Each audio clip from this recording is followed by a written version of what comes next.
una sola serie alla conclusione.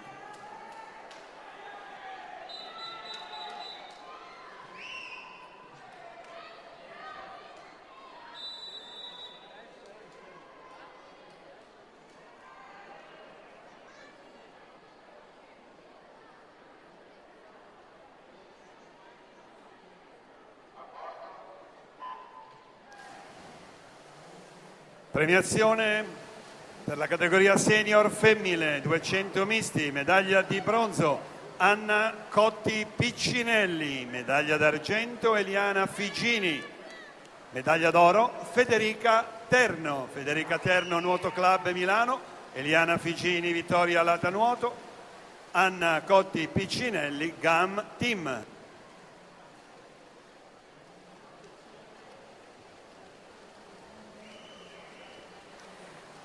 Per la quinta serie 200 stile libero junior maschi, Edoardo Toscano alla 1, alla 2 Filippo Cereda, alla 3 Daniele De Luca, 4 Luca Politi, 5 Alan Roncolato, 6 Gianmarco Galardini, 7 Cosimo Segnini.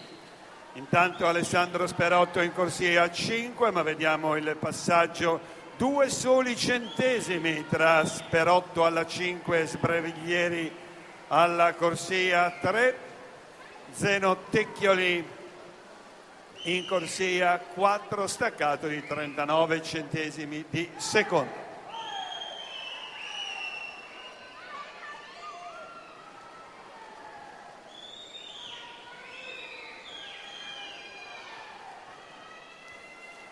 Due vasche alla conclusione.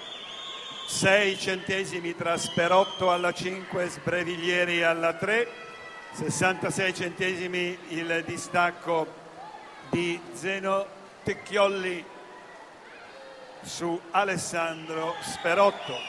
Sperotto, Sbreviglieri, Tecchiolli, Lamberti, Dall'Ora, Cilloni, Giovannini e Speroni. E siamo alla conclusione di questa prova con Alessandro Sperotto 1,56 e 36. Dunque Alessandro Sperotto si è aggiudicato questa prova per i colori del